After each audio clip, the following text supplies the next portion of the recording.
Assalamu alaikum Pakistan, welcome to Power Show with Malia Hashmi. You're watching my Facebook page and YouTube channel. नाज़रीन, बात करेंगे आज की उस अहम डेवलपमेंट की जिसका पूरी कौम को बहुत शिद्दत और बेसब्री से इंतज़ार था। और चूंकि आज मैं सारा दिन कोर्ट रूम में मौजूद थी, अदालत पहले अहाता अदालत में और फिर मैं अदालत के अंदर मौजूद थी। कोर्ट रूम में मैंने सारी प्रोसीडिंग खुद कवर की, तो उसमें जितने भी दलाइल मैंने सुने, एक तरफ लतीफ़ खोसा साहब थे, दूसरी तरफ अमजद परवेज़ जो इलेक्शन कमीशन के वकील है, दोनों तरफ के दलाइल सुनने के बाद मैं तो कम अज़ कम इस नतीजे पर एज एन ऑब्जर्वर पहुंच गई कि लतीफ़ खोसा साहब केस को ले दे गए हैं। लतीफ़ खोसा ने जितने ज़बरदस्त तरीके से माशाल्लाह अपना केस बिल्ड किया, अपना केस फाइट किया, और जिस तरह आज डिलेइंग टैक्टिक्स ज़रा आजमाने की कोशिश कर रहे थे इमरान खान मुखालिफ वकील अमजद परवेज़, जो कि इतने बताया जा रहा था जी बहुत बीमार हैं कि वीकेंड पे इसलिए समाअत नहीं हो सकी कि अमजद परवेज़ साहब की तबीयत नहीं ठीक। तो आज एक पीटीआई के शरारती वकील ने उनको जब मिले तो उन्हें पूछा कि सर क्या हाल है, बदहज़मी की सुनाएं, पेट ठीक हो गया आपका? तो उन्होंने कहा हाँ ठीक है, आज तबीयत ठीक है। लेकिन इसके बावजूद उन्होंने समाअत के दौरान दवाई लेने के लिए एक ब्रेक मांगी कि जी मैं ज़रा दवाई खा के आ जाऊँ, 15-20 मिनट की मुझे छोटी सी ब्रेक दे दें। उसके बाद जब रिज्यूम हुआ आर्ग्यूमेंट्स का सिलसिला, तो हमने देखा कि अमजद परवेज़ साहब इस मूड में थे कि किसी तरह मजीद इसको लटकाया जा सके, इस केस को, यानी आर्ग्यूमेंट्स बिल्ड करते हुए बार बार उनका ये इशारा देना कि नहीं असल में वक्त की किल्लत थी, तो मैं वक्त की किल्लत की वजह से ये नहीं हो सका, अगर थोड़ा सा वक्त मिल जाए। कल तक का वक्त मांगने के लिए भी उन्होंने हिंट कराया अदालत में, जिस पर चीफ जस्टिस आमिर फारूक ने कहा कि नहीं, आप इसको आज ही वाइंड अप कीजिए अपने दलाइल को, हम आज ही इसको ये दलाइल वाला सारा मामला ख़त्म करेंगे। मेरा ये ख्याल था कि लाजमी तौर पर आज फैसला भी सुना दिया जाएगा, लेकिन आज फैसला न सुनाया गया। फैसला अलबत्ता महफूज कर लिया गया है। अब ये महफूज है फैसला या गैर महफूज है, इसका तयन तो कल फैसला सुनने के बाद ही होगा। लेकिन अगर आपको मैं ऑनेस्टली अपनी एक बड़ी ऑनेस्ट और कैंडिड ओपिनियन दूँ इस पे, जो एज एन ऑब्जर्वर मैंने कोर्ट रूम में महसूस किया, जो तमाम दलाइल दोनों तरफ के सुनकर, तो उसमें कोई दो राय नहीं कि लतीफ़ खोसा जो थे वो ज़रा एक अटैकिंग उसमें पोजीशन में थे अपने मुखालिफ वकील की जानिब in terms of the strength of his case, यानी उनका केस, अपने केस को लेके चलना, अपने केस को फाइट करना, उसमें वो इतने मजबूत कदमों के साथ खड़े थे। जबकि उनका मुखालिफ वकील अमजद परवेज़, अगरचे मैं उनको ये दाद दूंगी कि आए बाएं शाए में वैसे वो नंबर 1 है कि सवाल गंदुम जवाब चना। उनसे जज साहब ने ये पूछा, चीफ जस्टिस आमिर फारूक ने, उन्होंने पूछा कि आप ये बताएं कि ये जो सेक्रेटरी इलेक्शन कमीशन ने इमरान खान के खिलाफ कंप्लेंट फाइल की है, ये कानून इजाज़त देता है इसकी? उन्होंने क्यों की? कानून तो इजाज़त नहीं देता इस चीज़ की, कानून तो बहुत वाज़ेह है। कानून कहता है कि अगर ये कंप्लेंट फाइल करनी थी तो 120 दिन के अंदर अंदर करनी थी, और या इसको चीफ इलेक्शन कमिश्नर कर सकते थे या फिर जो 4 मेंबर्स का बोर्ड है इलेक्शन कमीशन में वो कर सकता था। सेक्रेटरी इलेक्शन कमीशन को आइन और कानून ये इख्तियार नहीं देता। जिस तरह से उन्होंने कंप्लेंट फाइल की और फिर आगे डिस्ट्रिक्ट इलेक्शन कमिश्नर को तफवीज़ कर दिए इख्तियारात। अब यहाँ पे वकील साहब फंस तो गए, लेकिन बजाय इसके कि उस चीज़ को मानते, और जाहिर है फिर तो लतीफ़ खोसा साहब बिल्कुल सीधा सीधा जीत रहे थे केस, क्योंकि लतीफ़ खोसा के पास जो केस है उसकी सब्सटेंस बहुत ज़्यादा है। इमरान खान इस वक्त विनिंग पोजीशन पे हैं अगर केस के हवाले से देखा जाए, जबकि मुखालिफ वकील बेचारा इतना कमज़ोर केस उनको पकड़ाया हुआ है, इसके बावजूद भी आए बाएं शाएं सवाल गंदुम जवाब चना इधर उधर, जिसपे 12 जजेस ने उन्हें कहा कि आप रेलिवेंट बात करें, आप अभी की बात करें, ये इररेलेवेंट है। आप फिर इस पॉइंट पे, वो जैसे कहते हैं ना कच्चे रास्ते पे चढ़ जाना, तो इमरान खान मुखालिफ वकील बेचारे बार बार कच्चे रास्ते पे चढ़ते जाएं, उनको बार बार लाना पड़ता था मेन रोड पे कि खुदा के वास्ते जो सज़ा मुअत्तली केस है उस पे आप अपने आर्ग्यूमेंट्स बिल्ड करें कि इमरान खान की सज़ा क्यों ख़त्म नहीं होनी चाहिए। लतीफ़ खोसा साहब ने आज एक और भी बहुत अहम पॉइंट रेज किया। उन्होंने कहा कि मैं सिर्फ अपने मौकल यानी इमरान खान की मैं सज़ा मुअत्तली की बात नहीं कर रहा सिर्फ कि इनकी सज़ा ख़त्म कर दें, मैं ये बात कर रहा हूँ कि ये जो जज हुमायूं दिलावर का ऑर्डर है, जो उन्होंने ऑर्डर जारी किया है, इस ऑर्डर को कलअदम करार दिया जाए, इस ऑर्डर को ही ख़त्म किया जाए। तो बड़ा आज गहमा गहमी रही इस्लामाबाद हाई कोर्ट में। बहुत जैसे कि तकरीबन हर रोज़ ही रिपोर्टर्स ये शिकायत करते हुए पाए जाते हैं कि जी हालांकि नई बिल्डिंग है और नए एसी हैं और कोई कमी नहीं होनी चाहिए और माशाल्लाह बड़ा जाइगेंटिक, बड़ी ज़बरदस्त ह्यूज वो कोर्ट रूम है, लेकिन वहाँ पे ऐसे था कि तिल धरने की जगह नहीं थी और इतनी गर्मी थी। इसके बावजूद भी लोगों के इंटरेस्ट और उनके इश्तियाक का आलम ये था कि हर कोई बस नज़रें जमाए और कान गौर से वहाँ पर फिक्स किए हुए बैठा था कि बस किसी तरह ये खबर मिले कि इमरान खान की सज़ा मुअत्तल हो रही है या नहीं हो रही। उसमें खैर उन्होंने कई ऐसे भी पॉइंट्स रेज करने की कोशिश की जिनकी कोई तुक नहीं थी। फॉर इंस्टेंस अमजद परवेज़ जो इमरान खान मुखालिफ वकील है, उन्होंने ये भी पॉइंट रेज किया कि ख्वाजा हारिस जो पहले लीड काउंसिल थे इमरान खान के वकला की टीम के, कि उन्होंने एक एफिडेविट जमा कराया है जो कि मैं देखना चाहता हूँ वो कानूनी तकाजे उसमें पूरे हुए हैं या नहीं हुए, उसकी मैं डिटेल में जाना चाहता हूँ। तो उस पर चीफ जस्टिस आमिर फारूक ने कहा कि ये इररेलेवेंट है फॉर नाउ, ये एक गैर मुतल्लिका पॉइंट है, ठीक है इस पर लेटर ऑन कभी किसी लेटर स्टेज पर बात हो सकती है, लेकिन अभी जो बात सजा मुअत्तली के केस के हवाले से हो रही है, आप अपना केस अपना पॉइंट प्रूव करें कि क्यों सजा मुअत्तल नहीं होनी चाहिए। खैर फिर जनाब ने राहुल गांधी के भारत की मिसालें दी, नवाज शरीफ केस की मिसाल दी, शहबाज शरीफ केस की मिसाल दी, जियो न्यूज़ के मीर शकील रहमान जो ओनर हैं उनकी मिसाल दी, मुख्तलिफ केसेस की कि योर ऑनर ये जजमेंट मौजूद है, वो जजमेंट मौजूद है, फलां जजमेंट मौजूद है। लेकिन जाहिर है कि जो बुनियादी फैक्ट्स हैं कि ये बैडली टाइम बार्ड है, टेरिबली टाइम बार्ड केस है। 120 दिन के अंदर अंदर फाइल करना था जो कि 920 दिन से भी बियॉन्ड किया गया। तो ये तो अव्वल टाइम बार्ड होने की ग्राउंड्स पे ही सेशन कोर्ट ही इसको उड़ा सकती थी कि ये टाइम बार्ड केस है। जिस तरह काजी फाइज ईसा साहब का मैं आपको पहले भी बता चुकी हूँ कि उन्होंने हुदैबिया पेपर मिल्स केस जो था जिसमें इसहाक डार कन्फेशनल स्टेटमेंट दे चुके हैं कि मैं शरीफ खानदान के लिए उनके बिहाफ पर मनी लॉन्ड्रिंग करता रहा हूँ, और वो ठीक ठाक भारी करप्शन का केस था जिसको जनाब जस्टिस काजी फाइज ईसा साहब जो अपकमिंग चीफ जस्टिस है सुप्रीम कोर्ट के, उन्होंने ये कहकर बंद कर दिया था कि ये एक टाइम बार्ड यानी ज़ायदुल मियाद केस है, इसको उस वक्त के अंदर अंदर अगर परसू किया जाता जो इसका आईनी मुद्दत है तो फिर हम इसको देख लेते। तो हैरत की बात है कि एक तरफ करप्शन का इतना भारी केस था जिसको टाइम बार्ड होने की वजह से काजी फाइजा साहब ने बंद कर दिया, क्योंकि आज बड़ी जजमेंट्स की मिसालें दे रहे थे ना इमरान खान मुखालिफ वकील। तो ये जहन में सवाल उभरता है कि जब एक तरफ इतनी हैवी करप्शन के केस को बंद कर दिया गया ज़ायदुल मियाद होने की वजह से, तो ये केस जो कि जिसमें खुद अदालत भी मानी, सेशन कोर्ट भी मानी कि सब कुछ दर्ज है, सिर्फ एक 2C जो सेक्शन है उसमें तोशाखाना का लफ्ज़ नहीं लिखा और वो रकम नहीं दर्ज। तो इस बात पे इमरान खान को आपने 24 दिन, अब 24वां दिन भी आधा गुजर चुका है, 23 दिन से ज़ायद 23.5 दिन हो चुके हैं, इमरान खान नाहक जेल में कैद है। और मैं नाहक क्यों कहती हूँ, क्योंकि सुप्रीम कोर्ट भी मान चुकी है कि ये एक फ्लॉड जजमेंट थी। जज दिलावर की जजमेंट पे सुप्रीम कोर्ट ने भी सवाल उठा दिए हैं कि हक दिफा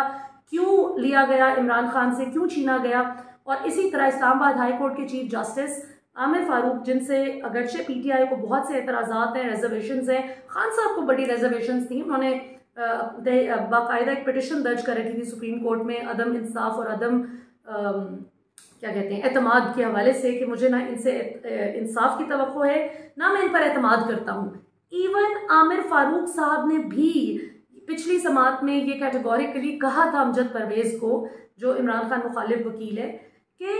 ये सवालात तो उठेंगे कि क्यों हक दिफा नहीं दिया गया इमरान खान को। और दूसरी बात कि ये जो टैक्स रिटर्न्स फाइल करने की बात थी, तो आज बड़े मज़े की बात हुई कि जो इमरान खान मुखालिफ वकील हैं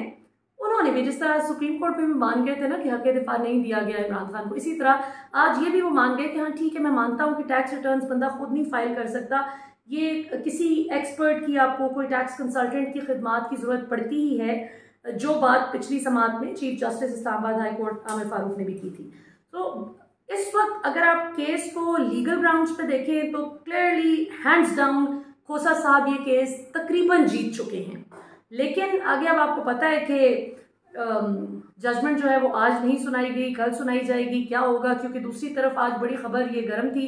कि जी FIA जो है, FIA का अमला पहुंच चुका है साइफर केस के हवाले से इमरान खान साहब की गिरफ्तारी के लिए अटक जेल, ये बड़ी खबर चली। बहरहाल चूंकि आज खान साहब की रिहाई नहीं हुई, जो कि जिस हिसाब से बहस चली है, जिस हिसाब से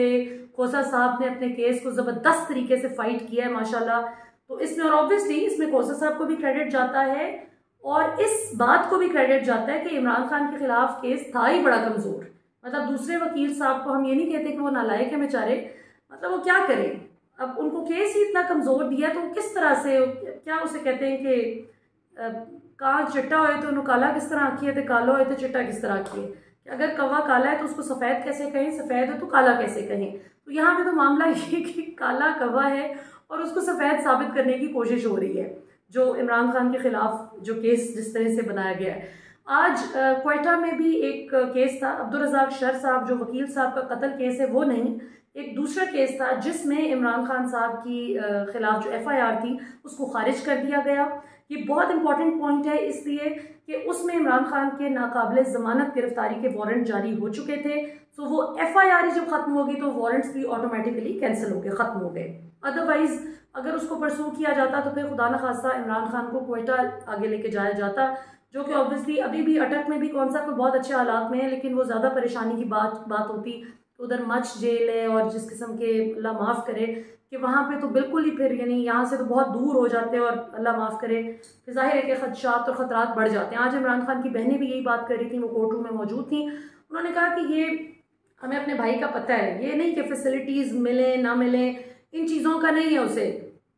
ये जेल शेल ये ABC क्लास वो इन चीज़ों से बॉदर नहीं करता, ना बॉदर नहीं होता।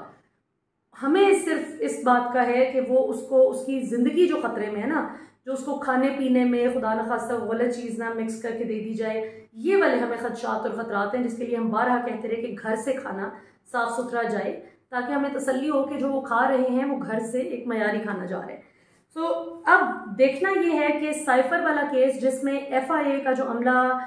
बिल्कुल तैयार है इमरान खान साहब को आगे अरेस्ट करने के लिए, उसमें क्या बनता है, अब उसकी क्या आगे फेट होती है उस केस की। लेट्स सी कि अगर कल खान साहब यहाँ से रिहा हो भी जाते हैं तो आगे नई प्रिजनर्स वैन खड़ी हो और उसमें कहें कि चलें जी बैठे आप, अब आपको साइफर केस में हम गिरफ्तार करें, क्योंकि गिरफ्तार करना यहाँ पे कौन सा कोई इतना मसला है। अभी अली वजीर और ईमान मजारी को भी रिहाई का हुक्म मिलता है और साथ ही उनको 12 करोड़ की पुलिस गिरफ्तार कर लेती है अडियाला जेल के बाहर से ही। यहाँ पे ये भी बात इट्स पर्टिनेंट टू मेंशन है कि ये बड़ी एक मुनाफिकत मैं देख रही हूँ कि ईमान मजारी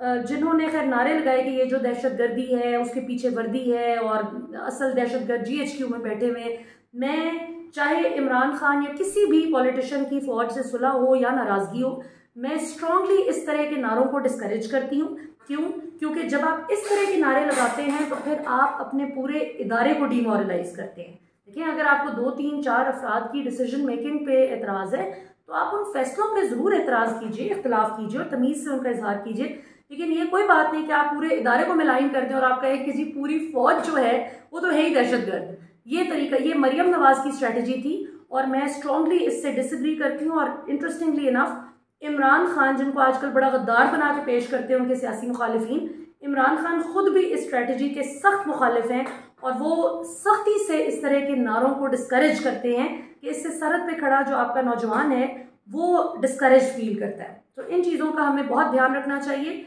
अलबत्ता इमरान रियाज खान और बहुत से ऐसे नौजवान समेत वो जो ख़वातीन लाहौर में कैद हैं,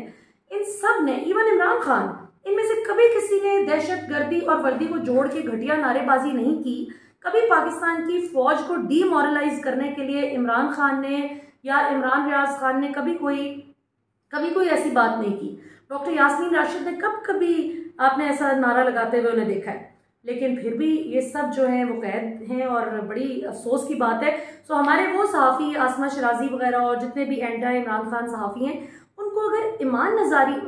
मजारी नज़र आ रही है कि जी वो अरेस्ट होगी तो बड़ा गलत हो गया है, तो आपको वो लोग नहीं नज़र आ रहे जिन्होंने कभी फ़ौज मुखालिफ नारेबाजी भी नहीं की, कभी अपने इदारों को गालियाँ नहीं दी। और इमरान खान का तो कसूर ही है कि उसने शऊर दिया अपनी आवाम को, एक उम्मीद दिलाई अल्लाह की मदद से कि मुल्क ठीक हो सकता है। वो ठीक है, इमरान खान ने भी रज के गलत फैसले बीच में किए हैं कि क्या उस्मान बुज़दार और इस तरह के जो लतीफ़े लगाए हुए थे ऐसी ऐसी अच्छी पोजीशंस पे कि जो जैसे ही मुश्किल वक्त आया तो आपने देखा कि छलांग मार के कश्ती से बाहर निकलने वालों में उस्मान बुज़दार पेश थे और क्वेटा में बैठ के मज़े से प्रेस कॉन्फ्रेंस कर रहे हैं। आधी दफ़ा नहीं किसी ने उस बंदे को गिरफ्तार किया या पकड़ा या कहा कि भाई बताओ, जवाब दो कि तुम्हारे ये गड़बड़े हैं। जितने लोग भी इमरान खान की नाक के नीचे पैसे बनाते रहे, करप्शन करते रहे, बेड़ा गर्क करते रहे पीटीआई गवर्नमेंट के दौरान भी, और अवाम के हक पे डाका मारते रहे और इमरान खान की पीठ में खंजर भोंकते रहे, आज वो मजे से दंदनाते फिर रहे हैं। कुछ ने पीटीआई छोड़ दी है और कुछ मजे से इधर उधर सैरे कर रहे हैं, बाहर के मुल्कों में सैरे कर रहे हैं। इमरान खान इस वक्त जेल में है, तो ये तो ठीक है कि इमरान खान अपने गलत फैसलों की भी कीमत इस वक्त चुका रहे हैं, जो उन्होंने ऐसे ऐसे घटिया लोगों पर ट्रस्ट किया कि जो मुश्किल वक्त में उनको धोखा दे के चले गए, और जब अच्छा वक्त था तो उस वक्त दबा के करप्शन करते रहे। लेकिन अलबत्ता यहाँ पे ये हिपोक्रेसी नहीं होनी चाहिए कि आप तैयबा राजा, सनम जावेद, आलिया हमजा, डॉक्टर यास्मीन राशिद, उमर चीमा, इन लोगों के लिए आप आवाज़ ना उठाएं जिन्होंने कभी इदारों को गाली गलौज नहीं की, लेकिन ईमान मजारी और अली वजीर के लिए आप आवाज़ उठाएं जो खुल के फौज को गालियां देते हैं, पूरे इदारे को गालियां देते हैं। तो ये बड़ी एक हिपोक्रेसी है जिसको मैंने सोचा कि मैं ज़रूर कॉल आउट करूं कि मैं इस तरह के रवैयों के बहुत खिलाफ हूँ। ठीक है, इवन मैं समझती हूँ ईमान मजारी, अली वजीर भी हैं, बेशक उन्होंने लगाए हैं एंटी स्टेट नारे, लेकिन आप उनसे गुफ्तगू करें, उनके साथ बैठें, उनसे पूछें कि भाई क्या मसला है आपका, इदारे उनके साथ बैठ के बात करें, उनको इंगेज करें। उनको भी मैं नहीं समझती कि सजा देना या अरेस्ट करना को हल है। को जाके वो लोग जिन्होंने कोई किया ही नहीं है कुछ ऐसा काम, और उनके साथ इस तरह से किया जाए, तो आई बिलीव कि मिल बैठ के इस वक्त मसाइल का हल निकालने की ज़रूरत है। और पाकिस्तान की नौजवान नस्ल को ये बताने की ज़रूरत है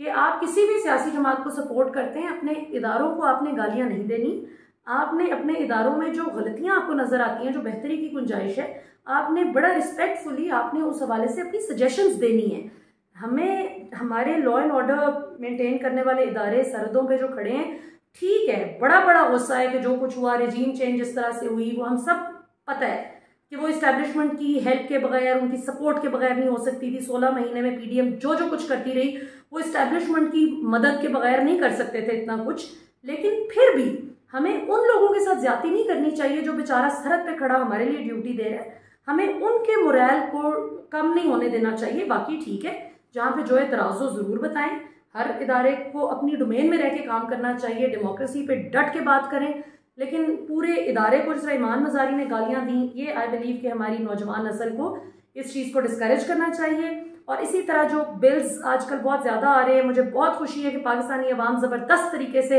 पुरअमन एहतजाज कर रही है, और इसीलिए हुकूमत को भी हाथ पांव फूल गए हैं कि भाई कुछ करो, इनको रिलीफ दो, ये तो अब बात नहीं सुन रहे। लेकिन वहीं पे जो वापडा है या के इलेक्ट्रिक है या लेस्को है या आईएसको है या फेस्को है, इनके अमले को इस तरह से मारपीट अवाम ना करे कि वो हमारी आपकी तरह के बेचारे लोग हैं जो अपनी अपनी ड्यूटी कर रहे हैं। हाँ ठीक है, उनसे तमीज़ तरीके से बात करें, और जो असल सरगना हैं उनको पकड़ें और उनको कैफरे किरदार तक पहुंचाने की कोशिश करें। बाकी ये कि मैं पुरअमन एहतजाज की बहुत ज़्यादा हिमायत करती हूँ, इसलिए कि किसी भी सेहतमंद डेमोक्रेसी में, किसी भी डेमोक्रेटिक सोसाइटी में इस तरह के एहतजाज जमहूरियत का हुस्न होते हैं, और उसी से पता चलता है कि आप एक जिंदा मुआशरा हैं, जिसको ये नहीं कि कोई भी उसके साथ जो मर्जी ज्यादती करती रहे हुकूमत आके और वो ज़िबा होती चली जाएगी। इस चीज़ के खिलाफ पुरअमन तरीके से आवाज़ उठाना हमारा हक भी है, हमारा फ़र्ज़ भी है, और आप आवाज़ उठाएंगे तो ये जुल्म रुकेगा, वरना तो ये बढ़ता चला जाएगा कि ये पूरा एक रेवड़ है, इन्होंने कौन सा कुछ कह देना है। तो ये it's a very good sign कि आप एक जिंदा मुआशरा हैं अगर आप पुरअमन तरीके से इस पर आवाज़ उठाते हैं। अभी तक के लिए इतना ही नाज़रीन, इंशाल्लाह आपसे अगले प्रोग्राम में फिर मुलाकात होगी। देखते हैं कल सुबह 11 बजे क्या फैसला सुनाया जाता है। इमरान खान साहब की रिहाई क्या कल तोशाखाना केस में होती है जज हुमायूं दिलावर का फैसला उड़ाकर, और क्या इमरान खान साहब को साइफर केस में ही फ़ौरन गिरफ्तार कर लिया जाता है या खान साहब को घर जाने दिया जाता है। ये अब देखते हैं कल की क्या डेवलपमेंट्स होती हैं, इंशाल्लाह फिर उस पर बात करेंगे। कैदी नंबर 804 इलेक्शन जीता है जिस ज़बरदस्त तरीके से खैबर पख्तूनख्वा में, उससे साबित हो गया है कि पाकिस्तान की आवाम किसके साथ खड़ी है। माशाल्लाह आफरीन है आप लोगों पे कि आपने पूरी इंतज़ामिया और पुलिस को सुर्ख और सब्ज़ रंग के गुब्बारे फाड़ने पे लगा के कल तो आपने क्लीन स्वीप कर दिया खैबर पख्तूनख्वा में। So it's quite telling, it speaks volumes about the public pulse, public sentiment, लोग किसके साथ खड़े हैं, इट्स क्वाइट एविडेंट। अभी तक के लिए इतना ही। पाकिस्तान हमेशा जिंदाबाद।